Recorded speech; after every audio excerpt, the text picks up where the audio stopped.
Hello, thank you for joining me today while I talk, probably at some length, about the audiobook I have just finished. In Ascension by Martin MacInnes. Okay, so this copy that I have here, which is clearly a library copy, is black and white. But if you look at this cover on the interwebs, you will see that it's a beautiful blue. I mention this because whilst I don't read a huge amount of new science fiction, this one came out in February 2024 and it almost instantly went onto my to-read list. A whole heap of reasons for that. We say that we aren't going to never judge a book by its cover, but we do. And look, here on this cover is a woman in the water. It's atmospheric. It clicks the buttons that work in my head. Clearly she isn't actually in the water, she's standing on something, possibly a surfboard or something. That's very obvious to someone who knows anything about the water, because when you're in the water comes up to here. Something is floating her up. More on the cover later. Now, the description on the back, or on the interwebs, also made me think that this might very well be a book for me. The main protagonist is meant to be a marine biologist. It's meant to be science fiction. I'll read you some of the back later. And so this went on to my to-read list on Goodreads. I got a shiver of suspicion when I realised that it was a multiple prize winner. One of them is the Booker Prize nominee for Longlist 2023 and the Arthur C. Clarke Award from 2024. There's a whole heap of them. Now, my experience with award-winning books is cynical and not good. Almost invariably, if it's a Booker Prize winner, I'm not going to like it. That's true for about 7 to 8 out of 10 Booker Prize winners that I've ever read. Occasionally one, I'll read it and I'll actually enjoy it and I'll be amazed. But usually if it's a Booker Prize winner, I'm not going to like it. So that's a bad start. Arthur C. Clarke Award, much as I hate to say it, is similar. Many of the award winners, they probably appeal to the sort of people who nominate books for awards and the sort of people who sit on boards for awards. I am not either of these people. I just want to read a book and enjoy it. Neither the Booker nor the Arthur C. Clarke Award are that good at that. So when In Ascension went on those lists, I was a little bit suspicious. I certainly didn't go out and buy it. I took my time to read it. I read it now because I needed an audiobook, and so my audiobook was read by Freya Miller, who I think had just the right type of naif voice for the script. More on that later. From the back of this book, we see Leigh grew up in Rotterdam. I don't normally read these out to you. They're on the internet. I figure you can read them for yourself. But in this case, I want to make some comments as I read it. So, Leigh grew up in Rotterdam, drawn to the waterfront as an escape from her unhappy home and volatile father. I mean, you could call it volatile if you beat your daughters. One daughter at least. She also had a younger sister called Helena, who, gotta say, alright, see you next Tuesday. Enchanted by the undersea world of her childhood, she excels at marine biology. She drawn to the waterfront as an escape. But as far as I can tell, Leigh mostly swam in the river, so I don't know where the undersea world occurred. She excels in marine biology. Well, the only notice I have of that is on the back of this book. Yeah. There's no indication in this that she's in marine biology or what she studies at all, though clearly she studies something. She travels the globe to study ancient organisms. Nah. Whoever wrote that just hadn't read this book. And when a trench is discovered in the Atlantic Ocean, Leigh joins the exploration team. Not true. Not too far off field, but again, you just didn't read it, did you? And they're looking for stuff, whatever. And then eventually she ends up in the Mojave Desert on an ambitious program exploring algae. It ends up being connected to a space agency. She gets more into that and eventually she goes into space. So that should tick all the boxes. It really, really should. Even allowing for the fact that it's a Booker Prize winner, and there were a few flags for me that this wasn't going to be the book of my dreams, but there should be enough in there. Marine biology, yes. Science fiction, yes. But there's none of these things. There really, really aren't. So we do start off with Leigh, and she is in Rotterdam, and we hear about her early childhood. This book is divided into parts. There are 5 parts. The first one is called Endeavour. This book is 496 pages long. Now, they aren't crammed pages. There's spacing and stuff, but still, there's a lot there. And the narrator, Freya Miller, who has a slight Danish accent and is a very experienced narrator and very good at what she does, is not a speedy narrator.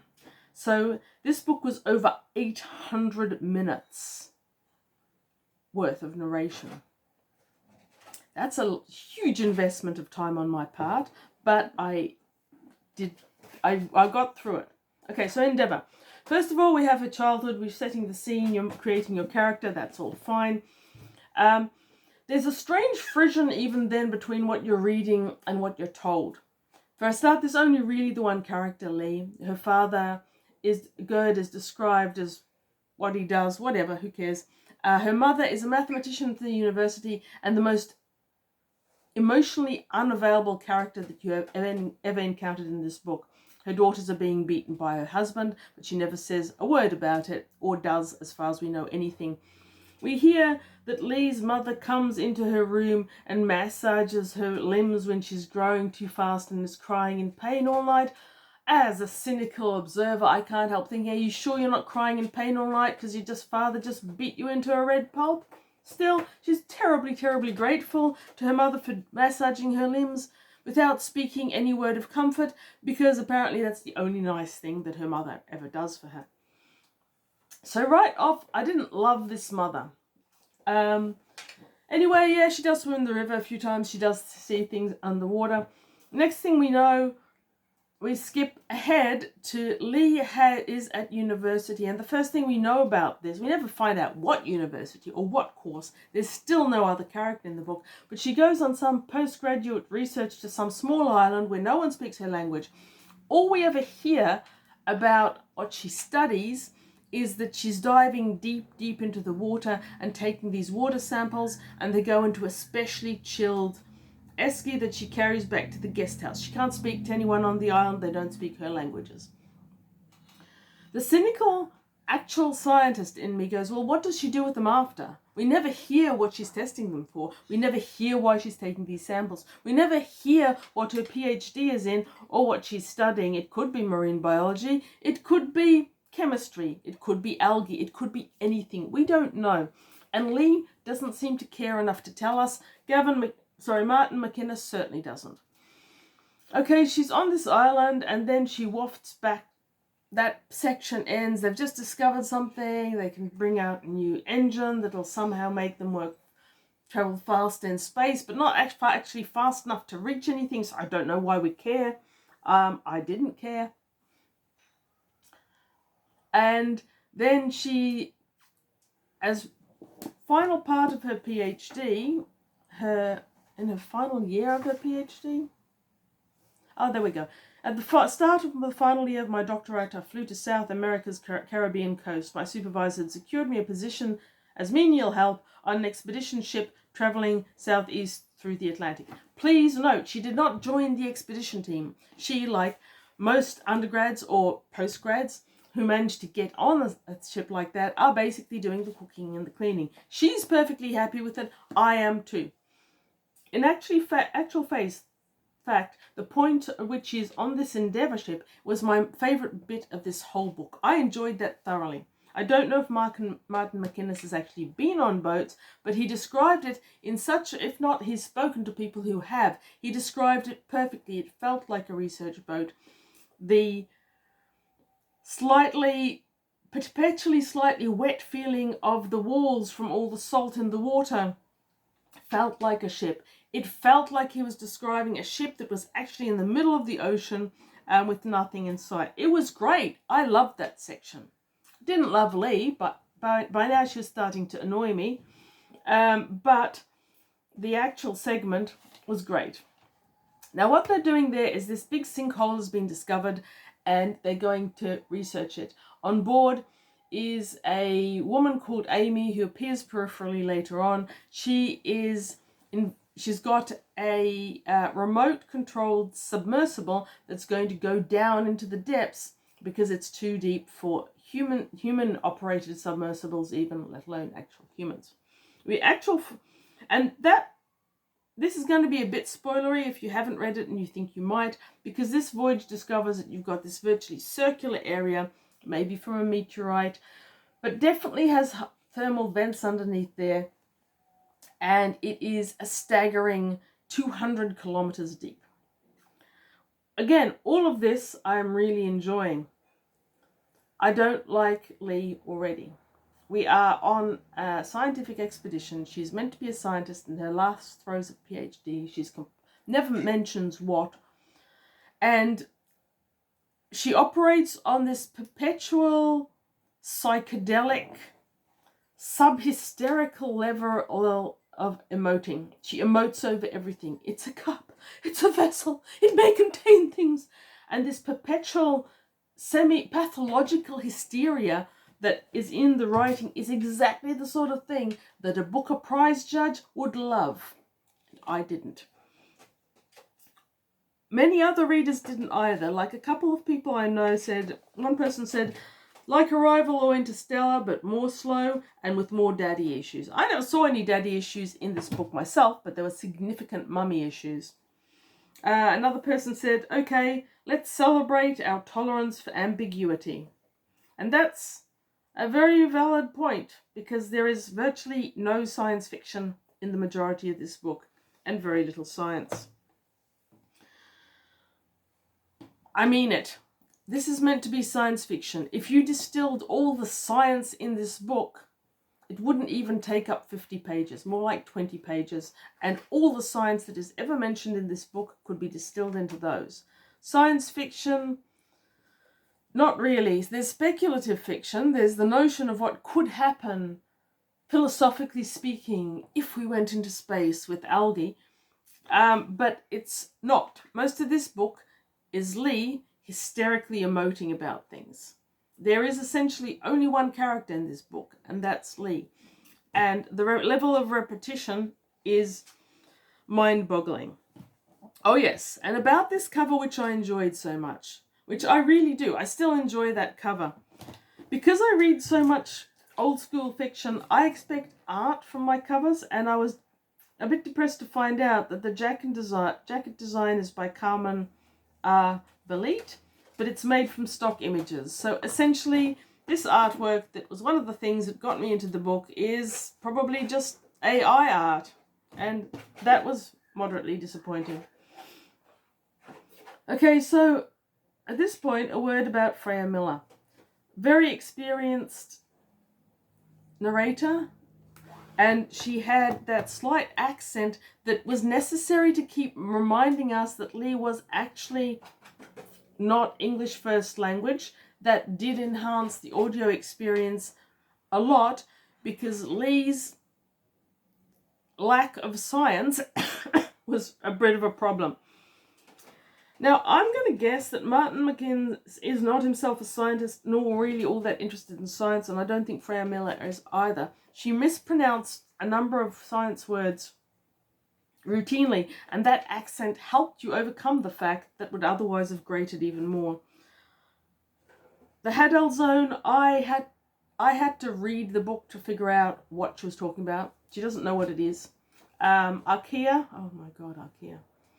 And a few other words that are pretty normal science words. She doesn't know how to say them. She doesn't pronounce them well. One that really made me laugh was cephalopod. Cephalopod is octopus, cuttlefish, squid, and nautilus. It is a word, artificial word, that is made up of Greek and Latin. So it's a very controversial word. Its plurals are impossible to figure out. And There are about 7 pronunciation of cephalopod that you can't say are wrong. Cephalopod, cephalopod. I had one lecturer who called it cephalopod. Most of the others called it cephalopod. I've heard it called several other things by other people. Freya Miller managed to produce a brand new pronunciation that I had never heard before. It was like cephalopoodle or something. Was it? I can't even remember. But it was funny. So we've got a narrator who doesn't know science, and we've got an author who doesn't know science, and we've got a prime protagonist who isn't interested in science, despite apparently being this super scientist. Those are problems for me. I still loved the Endeavour section for its marine research element. It had one glaring problem, however. So they're at this sinkhole above hydrothermal vents. Leigh is exhibiting her knowledge of science by saying archaea 5 times on one page. Archaea are a fascinating group, and they do link to cellular development, so that's all pretty cool, but she belabors the point. Then they go diving. Now, if you aren't a scuba diver, that will probably not immediately cause you to go, what? WTF. It probably won't. But I said this to a friend of mine describing this book, who is also not a diver but has heard me talk about it for all these years, and their response was, WTF. 200 kilometers deep. You're in the middle of the ocean. There are no sides to this thing. There is nothing to see. It is so deep, you're not even sending down a manned sub. You are sending down an experimental remote operated sub. Why would you put a scuba diver in the water? They can't see anything. They're going to be floating in the blue, surrounded by blue. There's no indication that they take water samples, which the sub is doing for them anyway. They can't see anything. There is absolutely no point in putting a scuba diver in that water, and it's probably quite dangerous because open ocean, currents, you know. Anyhow, it's a very necessary plot development for MacInnes, so he does it. It is ludicrous. The results are even more ludicrous, but they do it. Now, later in the book, around about here, I got some indication that maybe on that boat they were actually trialing some new kind of suit that was then in some way related to space travel. But they needed to tell me that right here. Not just tell me that you've got 5 scuba divers hopping off the back of the boat. And it would have helped if MacInnes had talked to someone who actually scubaed, because describing the suits, I couldn't tell if it was meant to be a wetsuit. I couldn't tell if it was meant to be a dry suit. None of the scuba stuff made any sense whatsoever. And that did irritate me. I'm reading a book about a marine biologist who's getting into the water with, I think, to look at in a suit that they can't describe. Anyhow. So after that, after the Endeavour, we move on to part 2, which is called Datura. Datura is this far into the book, so the exciting bit is already over, and I'm left with this much to listen to. Leigh being hysterical about cups and things. At the beginning of that second section, Leigh spends 2 weeks living with her mother in Rotterdam before she flies out to California to join this Datura project. Apparently, she didn't know what Datura meant. I don't know how that's possible, but never mind. And those 2 weeks where she's living in her old childhood home with her mother, her father's dead now, just completely and utterly impressed me with the fact that these 2 women have nothing in common. They can't have a conversation. They don't have dinner together. There is nothing. Her mother doesn't want her in the house and makes it quite clear in a very non-judgmental, non-confrontational, non-verbal way. Her mother is virtually non-verbal, is not a character, and at the end she flies off to California, and for the rest of this book, I am meant to be convinced that she's suffering these deep emotional excesses over the fact that she left her mother there. See you next Tuesday, Sister Helena, many years ago moved to Yogyakarta for her job, and is now guilting Leigh into feeling that she has to be there. Now, she has been there for years for her mother, who never saw her because she wasn't interested in her and didn't want her to be interested in her mother's life. And so this deep, emotional, hysteria. This is it. This is hysterical to sub-hysterical emotionalism, over the top all the time. It is exhausting. Leigh doesn't seem to operate as a normal human being. The fact that she's a top-notch scientist is entirely unbelievable. She doesn't think about science. She doesn't talk about science. All she does is eternally vibrate over hairnets and shoe covers right now. And she just, this constant over-emotionalness, instead of science, instead of plot, instead of characters. It was really, really annoying. So yes, very, very slow unless you're deeply involved in Leigh's emotions, and I can't imagine how you would be. I certainly wasn't. Other little things that MacInnes writes that I can see Booker Prize winners loving. Around about 370 minutes in, I got treated to a list, spoken with commas, at length, of every single frickin' item that went on Voyager into space. Crushed apple, apple cores, 1 hour recording the emotions of someone listening to the list of things that went on Voyager. Now, if you actually like science, and if you actually like science fiction, you've probably read this list. Having it narrated to me very, very slowly, item by item, did not work for me. It felt like I was an hour to listen to, and that's 1 hour of my life I won't get back. Luckily, I was doing something else at the time, driving, thank goodness, to an actual job in actual science, which Martin MacInnes really should have looked into.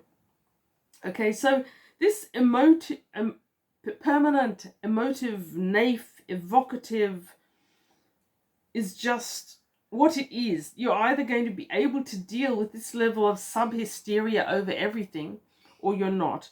Because there's so little science, it's really insufficient to satisfy you if you're coming to this expecting science fiction or biological sciences in general. I still have no idea what Leigh's degree was meant to be about. I didn't seem marine biological. When she joins this Datura project, she's working on algae. She's going to grow algae in these cellophane pods, and they will proliferate in such a way that she will be able to add nutrition to people who are going to the stars, whatever. It's not a bad idea. It's like getting these different strains of algae and self-sustaining aquaculture, basically.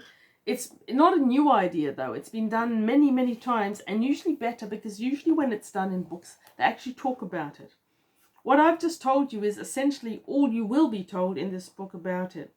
So still dreamy, emotional descriptions without strong connection. She's meant to be in charge of this lab. She has got no idea what anyone in it is doing. She gets an email saying they're going to start the gene splicing tomorrow. She has got no idea that gene splicing is going to happen. She then has a little hissy fit, and she's told by Uriah, the head of this research project, she's having a hissy fit. No, she isn't. If you're the lab manager of a lab that is doing genetic modification, that's something that you want to know. I've just finished going through all the GMO documentation at one of the universities I work with, and I nearly had a conniption when I heard they were gene splicing without bothering to mention it to their team leader. It was bizarre. It was ludicrous. It was unscientific. Okay, what else? What other notes have I made? Yes, okay, 31%, 4 hours or so in, still virtually no science, let alone science fiction. There's very, very emotive descriptive, fiddly, wafty. Ah, yes, the other thing. One of the reasons why it's this long and not, I don't know, about this long, is probably that MacInnes can't seem to use one adjective if he can fit 5 in there. It's like, oh, it's light, pale, soft. It's like, yeah, light would have done. And he does this often, for sentence after sentence of Leigh just using every single word in the dictionary to describe something that really only needed one adjective. Very, very annoying. Okay, so after that excellent voyage through the sinkhole, thermal vent, whatever it was. Oh yes, in part 2 we start off with about 1 hour of her wafting on about her mother, and it's unconvincing. As the scientific element of Datura creeps into the next section, Kuru, Narrated, and Ascension, we're hit with a bit more unreality. So Leigh, from her completely incompetent level of hysterical day-to-day living, is chosen to be one of the backup crews for this ship that's being sent off into space. I won't go into that anymore. You can read it if you want to. Which is completely unbelievable, really. It's like, and it's actually an insult to all the astronauts in the world who've spent their life preparing that they're going to pluck one incompetent human being out of the mix and send her out there because she understands algae. Anyhow, they do. She's backup crew number 3. Of course, we all know that something's going to happen. She's going to end up going into space. In the meantime, instead of concentrating on her algae, she does a lot of research on what the psychological effects of gardens are on people. I've met a lot of scientists. I'm not a particularly good scientist myself. I'm a hack. But I've met some really, really good ones. And even as undergrads, you couldn't shut us up about science. It fascinated us. It interested us. Leigh is completely and utterly disinterested in this area of science. And not only is she so disinterested, she stopped paying attention to her research project to research psychological effects of gardens. And we're told a lot about that in this wafty, emotional. It reinforces your pleasure, joy, happiness. It has positive psychological blah to have a garden available. Not untrue, but this garden never materialized. She goes off on this spaceship with 2 other guys whose name I can barely remember, whose characters never materialized. There is seriously one character in this whole book, and she's emotionally hysterical the whole time. Is there an actual garden on this spaceship? We aren't told there is. We're told there's algae packets, and they're meant to be in tubes. So how is that a garden? That is not a garden. Okay, so they go off into space and stuff happens. It's not going too well for them, but we hear it all through Leigh's permanent level of hysteria, so we really don't know how it's going. She's fallen out with her sister because her sister wanted her to do things about her mother, and instead of just going, I don't care, I've been there in Rotterdam for 10 years while you were in Jakarta taking care of your job. Mum doesn't like us, she's not interested in us, and she doesn't want us there, just move on. No, she has to emotionally browbeat herself with pages and pages of yawnsomeness. I also don't care about the sister. She's not a nice person. She's a bitch. Now eventually she goes into space and she's still over-emoting about everything. There's one point where Uriah lets us know that her daughter's pregnant. And Leigh has this emotional breakdown about how Uriah isn't going to be able to be with her daughter at this time. We're already being told that Uriah and her daughter don't get on. They barely see each other. They don't talk. Oh no, if one mother is deprived of the presence of her mother at this emotional time, then this whole mission is for nothing. We should have not gone on it so that Uriah can hang out with her daughter while she's pregnant. Is this really meant to be science fiction? Does anyone think this is science fiction? Oh my God. Anyhow. They go off into space, weird shit happens, they die. Oh wait, no, they haven't died. They've gone back to Earth instead, so they can die a second time. Have they died? I don't know, and by now I really, really don't care. I just want it to be over. The best thing about that last section, Ascension, was when it was all over. However, before that, we have one small segment that is an actual story. Because most of this is not a story. Most of this is Leigh catastrophizing, over-emotionally, hysterically at you until you want her to go away. I was pleased when she died. I think she died. The first time she may not have died. The second time I think she definitely did. Thank goodness for that. It can't be a sequel. Not that I'd read it. Okay, so briefly right at the end, we find out that when their pod vanished in space, that was the first time they died, but apparently not finally. All the relatives back on Earth were notified, and Sister Helena and her family were brought to the project and told about this. Helena instantly wanted all the documents that Leigh had ever signed and was told she wasn't going to get them because of the privacy of the project. She then spent the next at least 11 years of her life trying to get them and trying to source all the target parent companies of the company that actually sent Leigh into space. Again, she's not a real character, but she's at least as unbalanced as her sister. And at the end of all that, she's contacted by someone who says she's Uriah's daughter, and they go to this tiny island, which there was meant to be where the astronauts would recuperate after they made it back to Earth. That was actually a story. I actually enjoyed it. So you have, in this nearly 500 thing, you've got 2 stories. The early one on Endeavour. I'm glad I read that. If you're thinking of reading this, my personal suggestion would be read chapter 1, skim read the whole bit about her catastrophizing over her family, and then go straight to the Endeavour. That was actually pretty cool. Anyone who likes the ocean would enjoy the Endeavour part. And then right at the end, there's a bit about Sister Helena, the See You Next Tuesday, who's catastrophizing over her sister being lost and not being able to find out everything she wants to know about it. As if you would. Considering that she didn't like her sister, barely spoke to her about anything except their mother, who didn't like either of them, that makes no sense. So this has been a long ranty review over a book that I actually think is quite dreadful. From a Booker Prize winning perspective, it's good. They like those naif emotional explorations of your navel for pages and pages and pages.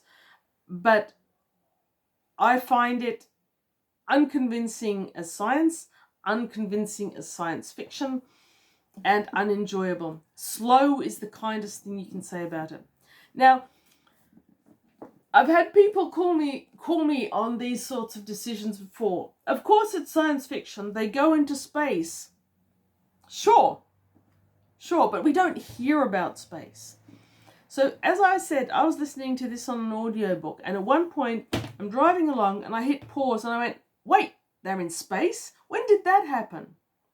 You'd think that a team of 3 that were the third backup team taking off into space on a completely unique journey in a ship that's never been trialed before, you'd think that you'd get enough of a scene of them taking off for it actually to impress you a little bit. Think Gattaca, the takeoff scene and that. That's fantastic.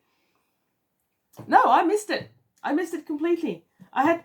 That's why I have the physical book. There were so many things about the audiobook that felt like completely and utterly off the cuff, by the by, that I actually got the book out to check if they really were as negligible and disinteresting as they appeared in the audiobook. And generally they were. Yes, they were in space. Take that as science fiction if you like. But they're in space basically emoting at each other. Oh no, Leigh's emoting. We never hear anyone else's opinion about anything. So they were about halfway through before we even got any hint of them going into space, and we hadn't got any science, and it wasn't until the last, third of this that they do go into space. So how would I rate this book? I would rate this, return it to the library, never admit publicly that I've read it. Oh wait, making a YouTube video about how I read it. Too late for that one, hey? Do you want to read it? Maybe. If you love Booker Prize winners and their naif over-emotionalizing everything perpetually, then it might be for you. Otherwise, maybe get it out. Read the Endeavour section if you really like ocean stuff. Take with a grain of salt anything they say about science. Read this bit. It's not bad. The rest it's bad. I don't care. I don't care if the Booker Prize winners loved it. I don't care if Arthur C. Clarke loved it. I didn't love it. In my world, this is not a good book. Don't read this book. Read good books instead. Thank you for your patience. Thank you for watching. Tell me I'm wrong if you loved it. Lots of people did. I don't know what's wrong with them.